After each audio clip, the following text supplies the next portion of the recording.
आजच्या बायबलचं वचन अनुवादचं पुस्तक अध्याय 8 काव्य 2 आणि 3 आणि नंतर 14 ते 16. कोरिन्थीकरस पौलीन लिहिलेले पहिले पत्र अध्याय 10 काव्य 16 ते 17 आणि आजचे शुभवर्तमान योहान अध्याय 6 काव्य 51 ते 58. अनुवाद अध्याय 8 वचन 2, 3 आणि नंतर 14 ते 16. तसेच गेली 40 वर्षे आपल्या परमेश्वर देवाने तुम्हाला रानावनातून कसे चालवले त्या प्रवासाची आठवण ठेवा. परमेश्वर तुमची परीक्षा पाहत होता. तुम्हाला नम्र करावे, तुमच्या अंतःकरणातील गोष्टी जाणून घ्यावा, तुम्ही त्याच्या आज्ञा पाळता की नाही ते बघावे म्हणून त्याने हे केले.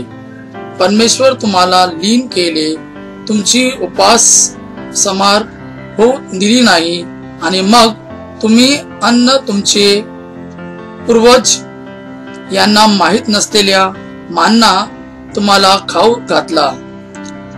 माणूस फक्त भाकरीवर जगत नाही तर परमेश्वराच्या मुखातील वचनाने जगतो हे तुम्हाला कळावे म्हणून त्याने हे सर्व केले.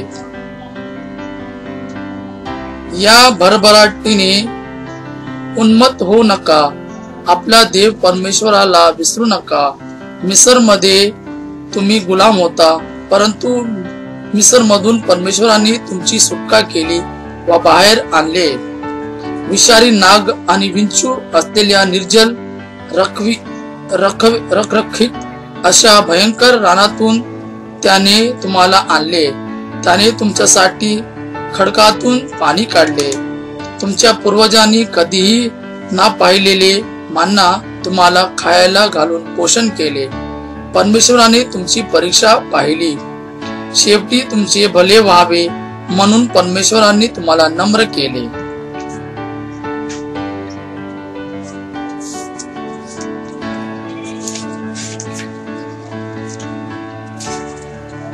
पौलांचे कोरिन्थीकरास पहिले पत्र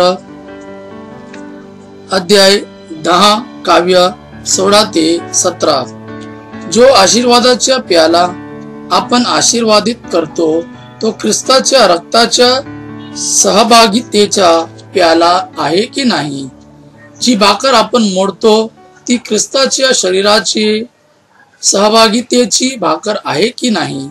आपण पुष्कळ जण असून एक भाकर एक शरीर असे आहोत, कारण आपण सर्व त्या एका भाकरीचे भागीदार आहोत. आजचे शुभवर्तमान योहान काव्य अध्याय 6 काव्य 51 ते 58. स्वर्गातून उतरलेली जीवन भाकर मीच आहे. या भाकरीतून जो कोणी खाईल तो सर्व काळ जागेल. जी भाकर मी देईन ती माझा देह असून ती जगाच्या जीवनासाठी आहे.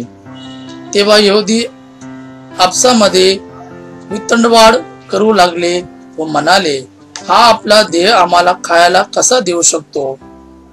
यावरून येशू त्यांना म्हणाला, मी तुम्हाला कचित सांगतो, तुम्ही मनुष्याच्या पुत्राचा देह खाल्ला नाही व त्याचे रक्त प्याला नाही तर तुमच्यामध्ये जीवन नाही. जो माझा देह खातो व माझे रक्त पितो त्याला सर्वकालिक जीवन प्राप्त झाले आहे आणि मीच त्याला शेवटल्या दिवशी उठवीन. कारण माझा देह खरे खाद्य व माझे रक्त खरे पेय आहे. जो माझा देह खातो व माझे रक्त पितो तो माझ्यामध्ये राहतो व मी त्याच्यामध्ये राहतो. जसे जीवन पित्याने मला पाठवले आणि जसा पित्यामुळे मी जागतो तसा जो मला खातो तोही माझ्यामुळे जगेल. स्वर्गातून उतरलेली भाकर हीच होय. तुमच्या पूर्वजांनी भाकर खाल्ली तरी ते मेले. हे तसे नाही.